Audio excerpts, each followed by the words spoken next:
comme on est en train d'avancer petit à petit, vous allez d'abord l'écrire. Parce que quand c'est un nom propre, vous gardez d'abord cette formule-là. Ok?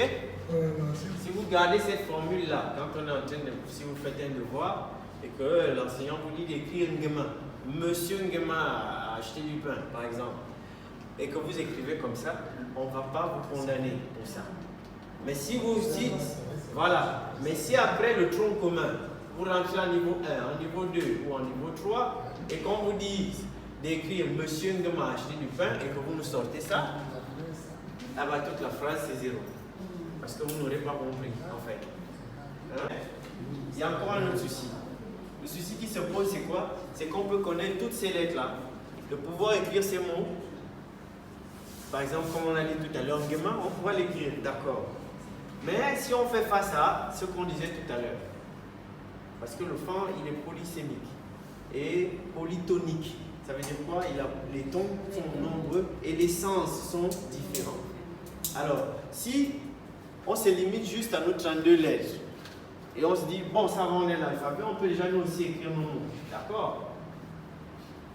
Mais quand il va falloir faire la différence entre un mot et un autre qui se prononce de la même façon mais qui représente deux choses différentes, on va devoir faire comment? Là encore, on fait face à une autre équation. Donc il faut encore trouver des solutions. Et les solutions de ça là, c'est la deuxième partie de notre cours qu'on appelle les tons. Donc il va falloir, en dehors d'avoir l'alphabet, pouvoir aussi connaître, écrire les tons en fonction de ce qu'on a envie de représenter. Alors, les tons, si vous remarquez bien, c'est que les tons, on ne les met pas sur n'importe quelle lettre. On met les tons seulement sur les voyelles.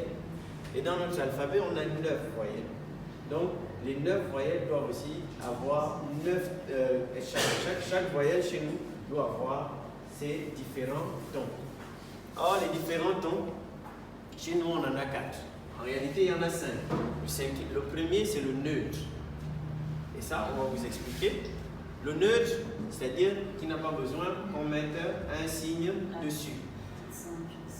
Maintenant, comme le neutre, quand on utilise le neutre, ça veut dire que ça ne pose aucune ambiguïté. C'est-à-dire quand un mot enfant ne pose aucune ambiguïté, même s'il sonne avec un ton particulier, on n'a pas besoin de mettre le signe dessus. Pourquoi? Parce qu'il n'y a pas autre chose qui va représenter ça. Ok? Je reviens sur notre premier exemple. Ici, la planète. Ok? Si je dois dire la planète si, est-ce que j'ai besoin de mettre un accent sur le i? Pourquoi? Parce qu'il n'y a que cette façon-là qui représente la planète. Il n'y a pas un autre mot qui va représenter ça. Un autre exemple, c'est... Voilà! Si j'écris ça là, Zam, c'est quoi? Dieu. C'est qui? Tu connais pas? Tu connais pas Zam? Voilà. Ça, c'est différent. Donc, il y a le mot Zam, par exemple. Zam, c'est la façon de dire Dieu. Hein? Lui, il a dit tout à l'heure, Logo. Et c'est là où il y a la différence. Parce que le mot Zam, là j'ai dit Zam, n'est-ce pas? J'ai prononcé toutes les lettres. Mais si je dois dire Logo, je dis quoi? Je dis Zam. Il n'y a pas de E à la fin. On ne prononce pas cette lettre-là. Si j'écris E, ça veut dire que ça doit être prononcé. Si on ne prononce pas cette E, on ne l'écrit pas. Chez nous, on ne surcharge pas. On est les scientifiques, nous, c'est comme ça. Nous, on n'a pas besoin de surcharger, c'est comme ça. Si quelque chose ne sert à rien, on l'enlève tout simplement. Donc, c'est ça. Par contre, ce mot Zam, il peut faire de la différence avec un autre mot. Zam. Magnifique. Et là, on rentre dans notre cours de ton. Je ne vous ai pas encore dit, mais on est déjà dedans. Alors, si on a le mot Zam, non, le mot Zam, d'abord, comment frère l'a prononcé. Ensuite, le mot Zam. Hein? Quoi? Zam, c'est pas la même. Une chose. Zam.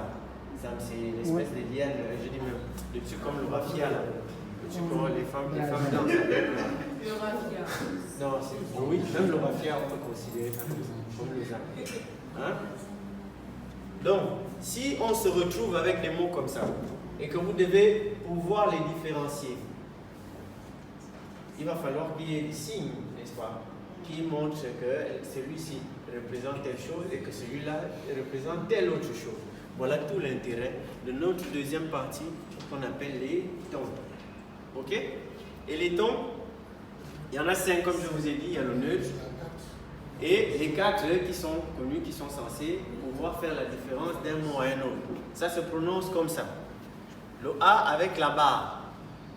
Donc ça va s'écrire A comme ça, avec une barre dessus.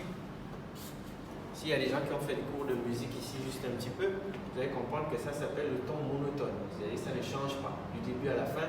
Donc quand on met une barre au-dessus, ça veut dire que le son de cette lettre-là ne doit pas changer. Donc ça va être A.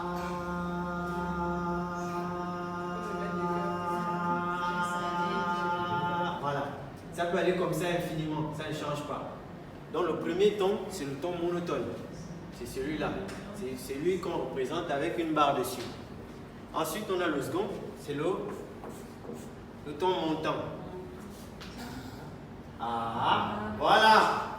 Magnifique. Donc lui, il monte. Ensuite, on a le troisième ton. Lui, qu'est-ce qu'il fait? Lui, il a tendance à descendre. Après, il monte. Ça donne? Magnifique. Et le dernier, lui, il est sec. Attention. Voilà. A. Si vous avez compris ça, ça marche pareil pour les 8 autres voyelles. Donc du coup, je ne dis plus rien. Je ne fais qu'écrire ce que vous allez prononcer. Celui qui ne fait qu'écrire et qui ne lève pas la tête. Allons-y avec la deuxième voyelle. Ok. Attention, le premier. Zam, que le monsieur a dit, c'est le Zam. Non, le premier c'était lui. Le premier C'est Zam, Zam. tonalité aiguë. Le second Zam, tonalité faible. Attention, le premier Zam signifiait quoi? Zam, c'est Le goût. Quelque chose qui est goûteux, n'est-ce pas? Voilà. Donc, le premier Zam, c'est ça. On va dire c'est le goût.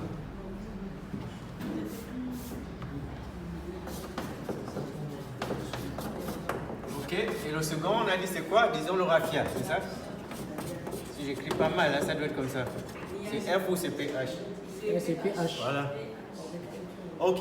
Donc, on a Zam et Zam. Zam, Zam. Zam, Zam.